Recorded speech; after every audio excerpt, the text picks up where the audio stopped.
各位朋友，大家好。今天我们有一位用户来我们办公室来消毒杀菌，我们跟这位用户，他姓包哈，我们跟他也聊一下使用呼吸机这个感受。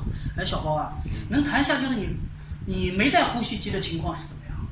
没带呼吸机之前嘛，就是每天精神都没有，反正每天早上都打瞌睡啊，反正就是人觉得很困，每天一点精神都没有。然后带了呼吸机以后嘛，每天就是感觉晚上嘛，反正以前不带的话，以前就是说呼噜声也很大，呼噜声很大，呼噜声也很大。上厕所我记得。上厕所好像晚上也，反正是很多的。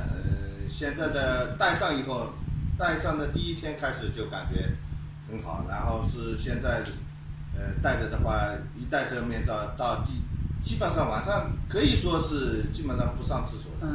有时候晚上可能吃的可能水分多的。就带了呼吸机以后，感觉这个白天精神还是明显好转。精神明显高了很多。那现在是白天工作的话，基本上不会犯困了。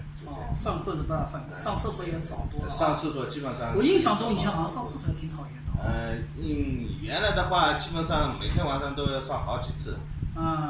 这个东西看来效果还是蛮明显。就是有没有些什么经验跟大家跟网友也分享一下？刚开始带，我看你是刚开始带的，实际上还数据上不是很好，到后面数据是越来越好，可以说是小包带的呼吸机带的数据是超级好的，它的 AH 能达到0.3、0.4，简直都好的有点夸张了都啊！它这个依从性指标呢，国际上的标准是70%吧，就是连30个晚上啊，大于4小时 AHI 小于5以内啊，它的一般来说是大于70，这个依从性报告会导出来 RESMAD 的这个软件啊，小包的依从性达到了96%，相当于70分满是及格，小包是76啊，这个带的是相当好啊。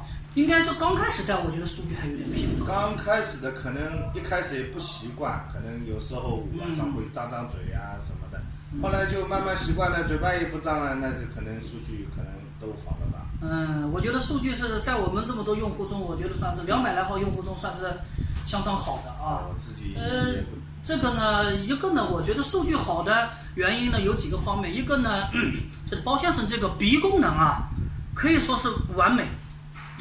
就是说呼吸机适合于什么人呢？我不管你是200斤还是300斤，你只要鼻子好，鼻子超级好的话呢，这个情况呢是都会带的相当好。实际上，这小包这个问题实际上我认为带的非常好，只要坚持下去，然后再尽可能再瘦一点。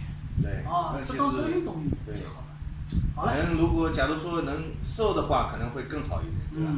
是能瘦点，效果就会更好啊。效果体现的可能会更明显一点。是的，好的，只要坚持带就好了。好的，谢谢小包的分享。谢谢，再见。